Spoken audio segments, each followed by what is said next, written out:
Welcome back to our channel guys. So ये video में हम लोग देखेंगे एग्जैक्टली कि कैसे हम लोग ये कैश फ्लो के जो भी एक्सपेंसेस या रेवेन्यू जो हमको पैसे आए हैं और पैसे गए हैं वो कैसे एक्सपेंस, लोन, रेवेन्यू या इन्वेस्टमेंट में ऑटोमेटिकली बाइफरकेट होके आगे कैश फ्लो में हमें समरी फॉर्मेट में आ जाएगा, राइट। सो वो कैसे होगा guys. I hope first of all कि इससे पहले वाले दोनों वीडियोस आपने कैश फ्लो के देखे हैं। अगर यस तो ही आपको ये third part of cash flow समझ में आएगा। Okay, now let's start. So यहाँ तक अभी हमारे पास कंप्लीट डिटेल्स हैं कि HDFC बैंक में मैंने यहाँ ये पैसे विड्रॉ हुए हैं, these are the details, and ये डिपॉजिट्स हुए, correct. So let's see now.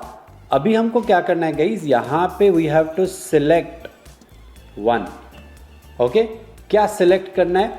So for example कि ये मेरा जो पैसे विड्रॉ हुए हैं, इज दिस एक्सपेंस या रेवेन्यू। आप बोलोगे सर रेवेन्यू डेबिट साइड कैसे हो सकता है, विड्रॉल साइड कैसे हो सकता है। सेल्स रिटर्न विड्रॉवल साइड हो सकता है, करेक्ट। या फिर रेवेन्यू मतलब सेल्स, ठीक है, या फिर आप सेल्स वर्ड ही लिख सकते हो।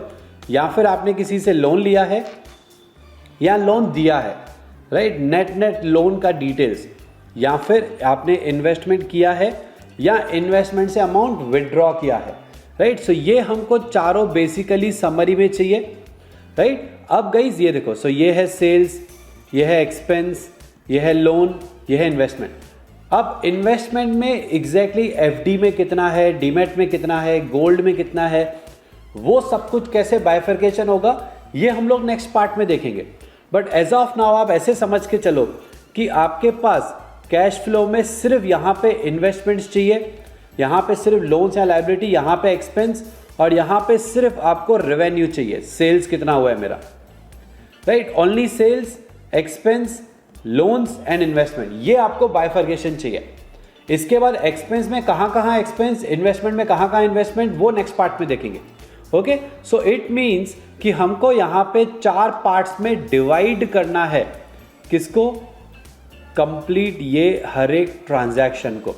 ओके, सो हम लोग क्या करेंगे, मैंने आपको एक चीज़ कही थी कि अगर सपोज मैं कोई भी फॉर्मूला लगा रहा हूँ और मैंने यहाँ पे लिखा कि ये है एक्सपेंस और यहाँ पे लिख दिया कि ये है एक्सपेंसेस, यहाँ पे स्पेलिंग मिस्टेक हो गई, मतलब यहाँ पे मैंने S डाला है, वहाँ पे S नहीं डाला है। तो जब मैं टोटल करूँगा यहाँ पे क्या लिखा हुआ है वो इंपॉर्टेंट है गाइस।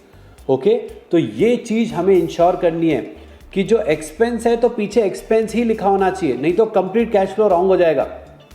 अब ह्यूमनली पॉसिबल तो नहीं है कि हर बार हम स्पेलिंग राइट ही लिखें, कभी कभी गलत भी लिख सकते हैं, करेक्ट। सो वो चीज़ को टैकल करने के लिए we will use drop downs. हम लोग यहाँ पे ड्रॉप डाउन्स यूज करेंगे। Okay, now what is exactly drop down, let's see. So for example यहाँ पे राइट क्लिक करके, राइट, हम करेंगे यहाँ पे ड्रॉप डाउन को select. Can you see this drop down, right, ये ड्रॉप डाउन को सिलेक्ट किया। अब हमको यहाँ पे सिंपली सिलेक्ट करना है out of anything. So for example expense, फिर यहाँ पे है सेल या सेल्स, जो भी आपको लिखना है, right, then it is investment suppose, and then let suppose it is loan, correct. अब ये 4 पार्ट में मुझे कंप्लीट कैश फ्लो का समरी चाहिए। अगर आपको इसके अलावा और कुछ भी चाहिए, for example sale from A store, sale from B store, वो भी आप सेपरेट कर सकते हो, आपके ऊपर है, राइट। या फिर आपके पास 10 स्टोर्स हैं तो आप सिर्फ यहाँ पे सेल सिलेक्ट करना चाहते हो, उसके बाद आप स्टोर सिलेक्ट करना चाहते हो, वो भी पॉसिबल होगा, वो नेक्स्ट वीडियो में समझेगा, करेक्ट। सो यहाँ पे हम सिंपली इसको ओके कर देंगे। एंड ये जो कॉलम यहाँ पे देखोगे तो ये कंप्लीट हमारा सिर्फ हमको ड्रॉप डाउन से सिलेक्शन करना है। अब ड्रॉप डाउन से सिलेक्शन करना है तो हमारा इसमें स्पेलिंग मिस्टेक्स नहीं होंगे, स्पेलिंग मिस्टेक नहीं होंगे तो समरी में कुछ मिस्टेक नहीं होगा, करेक्ट। सो अब हम क्या करेंगे, ये ड्रॉप डाउन को सिंपली एंड तक पेस्ट कर देंगे, कॉपी करके पेस्ट कर देंगे। ओके, अब यही हमको हर एक शीट में करना है, because we also need this for Dena bank, right. फिर हमको कैश विद मिस्टर A में भी सेम चाहिए, राइट। देन हमको कैश विद मिस्टर B में भी सेम चाहिए कि हमें सब में सिलेक्ट करना है। देन क्रेडिट कार्ड SBI में भी लेट सपोज सब में सेम चाहिए, राइट। अब एक बार मैं डिलीट दबाऊंगा तो फिर ये ड्रॉप डाउन हट जाएगा। करेक्ट, ड्रॉप डाउन में जो भी सिलेक्ट किया हुआ है वो हट जाएगा।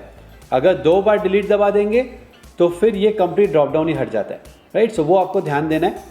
करेक्ट, नाउ यहाँ पे भी एक बार हम लोग डिलीट बटन दबा देते हैं। Correct, so now we have only drop downs.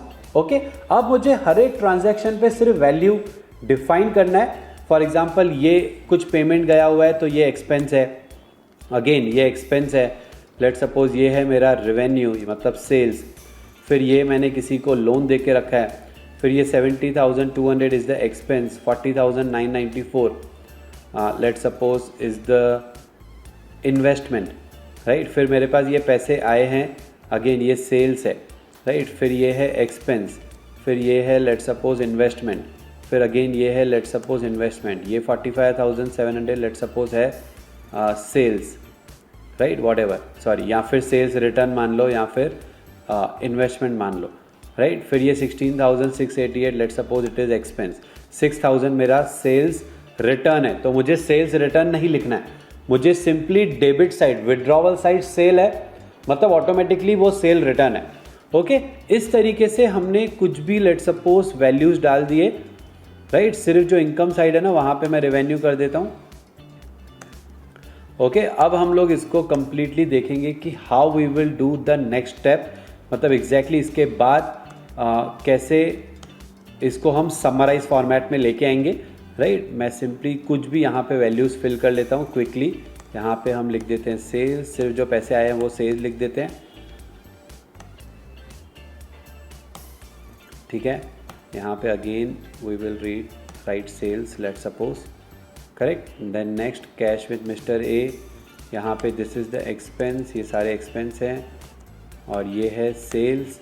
फिर cash with Mr B also, let suppose ये expense and then this is sales. और फिर क्रेडिट कार्ड में suppose these are all the expenses. Done. Okay, so ये मुझे यहाँ पे complete transactions लिखने हैं एंड सामने सिंपली सिलेक्ट करना है कि ये एक्सपेंस है कि रेवेन्यू है, राइट। अब हम देखेंगे कि इसका एग्जैक्टली समरी कैसे बनेगा, राइट। मैंने आपको कहा था कंप्लीट ऑटोमेशन मोड पे यहाँ पे आपको कुछ भी फिल नहीं करना है। ओपनिंग बैलेंसेस कैसे अपने आप आ गए हमने प्रीवियस वीडियो में देखा, क्लोजिंग बैलेंसेस कैसे अपने आप आ गए ये हमने प्रीवियस वीडियो में देखा था, correct. Now let's see sales कैसे अपने आप आएंगे यहाँ पे। तो simply what we will do is equals to sum if वाला फॉर्मूला लगाएंगे, राइट। HDFC बैंक में सम इफ मतलब ये कंप्लीट रेंज में अगर यहाँ पे सेल लिखा हुआ है हम क्राइटेरिया लिख देंगे डबल इन्वर्टेड में सेल्स। या तो ऐसे कर लो या तो फिर आप simply you can just give the reference of the sale, ये वर्ड का आपने रेफरेंस दे दिया। अब यहाँ पे जो कोलन है ना वो कोलन भी हमको हटाना पड़ेगा क्योंकि एग्जैक्टली सब कुछ मैच होना चाहिए, एक स्पेस का भी डिफरेंस नहीं होना चाहिए, करेक्ट। ये हमने लेट सपोज रेफरेंस दे दिया। फिर सम रेंज पूछ रहा है कि एग्जैक्टली सम किस चीज़ का करना है, तो ऑब्वियसली क्रेडिट साइड वाले का सम करना है, मतलब क्रेडिट साइड वाले का टोटल करना है। अगर यहाँ पे सेल सिलेक्ट किया हुआ है और क्रेडिट साइड मतलब डिपॉजिट साइड जो भी अमाउंट है वो मुझे टोटल करना है। अब इसमें से सेल्स रिटर्न माइनस भी करना पड़ेगा, तो जो भी डेबिट साइड होगा मतलब विड्रॉवल साइड वो हम सेल्स माइनस भी करेंगे। ओके, सो वो कैसे होगा, let's see now the complete formula is equals to sum if, right. यहाँ पे HDFC बैंक, ये रेंज कंप्लीट हमने सिलेक्ट की, कॉमा क्राइटेरिया में हमने डाल दिया सेल्स या फिर हम सेल का रेफरेंस दे सकते हैं व्हाटएवर, और फिर सम रेंज होगा दिस डिपॉजिट साइड, करेक्ट। ये हो गया सम इफ का फॉर्मूला क्लोज। इसमें हम करेंगे माइनस, सी हम माइनस कर रहे हैं, क्या माइनस कर रहे हैं, अगेन सम इफ। सम करो कि कुछ भी सेल, ये रेंज है और अगर सेल्स लिखा हुआ है तो वो माइनस करो, क्या माइनस करो, जो भी डेबिट साइड सेल है। Powerful, right. एंड ये वाला सम इफ भी क्लोज कर दिया। फिर अगेन हम प्लस करेंगे, क्या प्लस करेंगे, फिर देना बैंक का वैसे ही देखना है, करेक्ट। सो अगेन यहाँ पे आ जाएगा सम इफ, ये कंप्लीट रेंज में देखो अगर कहीं पे सेल्स लिखा हुआ है तो फिर ये ई कॉलम का कंप्लीटली सम करना है, और फिर ये सम इफ ब्रैकेट क्लोज। लेकिन इसमें फिर माइनस भी करना है अगेन सम इफ, राइट। और ये कंप्लीट जी कॉलम में जो भी क्राइटेरिया पे सेल्स लिखा हुआ है, राइट, वो हमने सिलेक्शन कर दिया। एंड क्या माइनस करना है, जो भी डी कॉलम में है, मतलब विड्रॉवल साइड पे। ओके, सो ये हो गया मेरा कंप्लीट सम इफ का फॉर्मूला क्लोज। Powerful, right. अब ये था सिर्फ HDFC एंड देना बैंक में। ओके, इसी तरीके से अब मुझे पता चल गया कि okay total 26,75,000 is the sales, right. अब यहाँ पे हम इसको टेस्ट करते हैं। कैसे टेस्ट करते हैं? फॉर एग्जांपल विड्रॉवल साइड हम लिखते हैं 1 lakh, right, and sorry deposit side 1 lakh लिख दिया। ये है 26,75,000। लेट्स सी अभी 27 लाख होता है कि नहीं, राइट। सेल्स हमने कर दिया एंड समरी में आप देखोगे 27,75,000। अपने आप अमाउंट वो ऐड होता जाएगा।